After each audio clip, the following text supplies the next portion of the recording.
Hello, everybody. This is Gary. Today is May 16th. It's Saturday. It is 4:20 p.m. Eastern Standard Time in the United States in Rochester, New York. And this is just a quick check-in on my mental health and how I'm dealing with the coronavirus. Um, I'm doing a little bit worse today. I'm feeling kind of nervous, maybe too much caffeine. My hands are shaking. I went outside for a little while and rode my bike.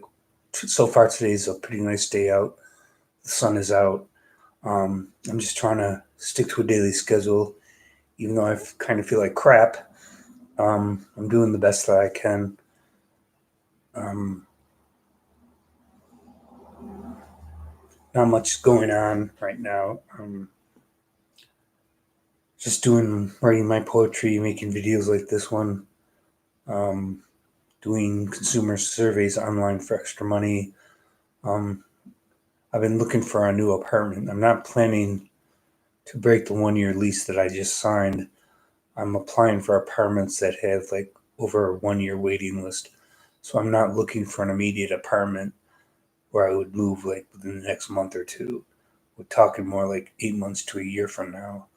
Um, the apartments that I'm applying for are government subsidized housing, and there's quite a few complexes in and around the Rochester area that are subsidized housing, government funded, and I'm applying to several of them.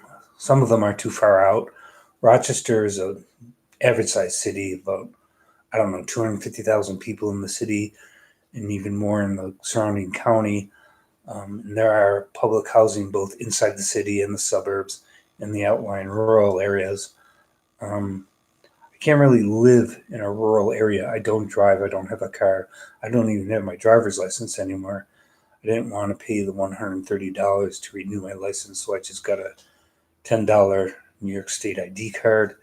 Um, so getting an apartment that's too far out of the city isn't really feasible for me. Although I would like it, I wish I could live in a rural area, but I don't have a car to get around, and I need the same things that most people need: pharmacy, my doctor, my psychiatrist, grocery stores, banks, uh, things that you need within walking distance if you don't have a car. Where I'm right now is actually pretty nice. The neighborhood's not that bad. And there's a laundromat and banks and stores and grocery stores and convenience stores and uh, places to go and do things. Um, I was offered an apartment in a place called Rushville, New York, that I never even heard of before, and it was too far out outside of Rochester. Even the Rochester area buses don't go out that far. Um, it's about an hour and a half drive each way from the city, and there's really nothing in Rushville other than a few streets. So getting an apartment out there, it would have been government subsidized, but I can't live that far away in a rural area like that without a car. And even if I had a car, most of the businesses are still kind of out of the way and inconvenient to try to get to. Um, the guy that wanted me to take the apartment in Rushville was like very desperate for me to take it because not a lot of people want to move out to the suburbs, and not a lot of people are necessarily planning to move to the suburbs during the coronavirus crisis. I mean, people are just trying to get along where they are now. They're not necessarily planning on moving right away. So the landlord was kind of desperate to offer me the apartment. I go, I can't even come out to look at the apartment. It's too far out. Um, so I didn't take the apartment and I didn't even look at it. Um, when I first saw it, I think it was in a government listing online for apartments. I didn't realize how far away Rushville, New York is when I first inquired about the apartment. Um, so I didn't do enough research until I found out later that it was just too far out to do anything with. Um, but my mental health is, very important to me right now. I'm a little bit nervous. My hands are shaking. Um, Trying to stick to a daily schedule. Trying to follow politics and news and current events. different parts of the United States are starting to open up again for business. New York State's still pretty much a tight lockdown because New York State has some of the most cases of coronavirus, COVID-19 in all of the United States, mostly in New York City area. I'm in upstate New York. I'm in Rochester, New York, which is not part of the New York City metropolitan area.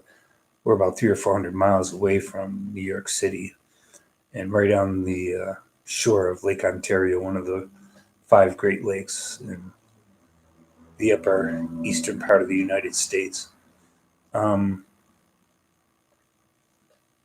So I'm just trying to follow the news, follow events, staying informed, doing social distancing, wearing a mask when I go out.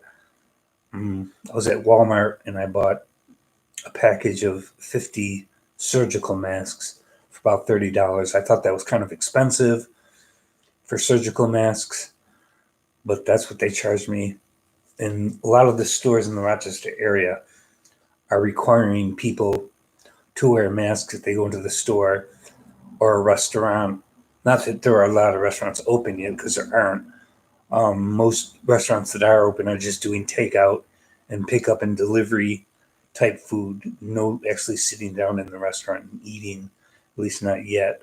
But I have a feeling that New York State's going to have to open up soon too, because people just can't take this lockdown forever. They've lost their jobs. They're losing their businesses. They're firing and laying off people. This can't go on indefinitely. As Ben Shapiro often says on his podcast radio show. For those of you who don't know, Ben Shapiro is an American Jewish conservative commentator who I don't always agree with on everything he says, but he is right that the people of the United States and New York State in particular and California are not going to want to stay locked down forever. That's just not doable.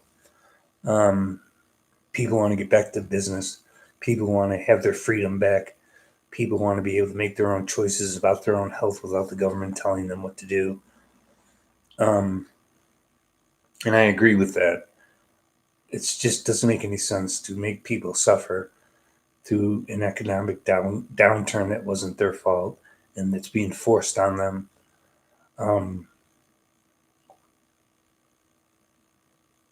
I have a lot of sympathy for people who have lost their jobs and their businesses.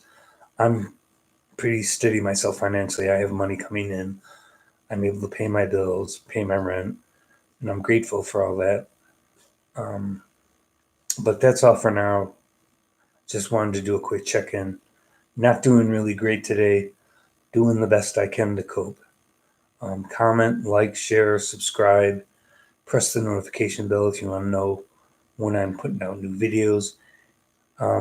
If you have any ideas for a video you want me to do, put it in the comment section and I'll try to do a video on it.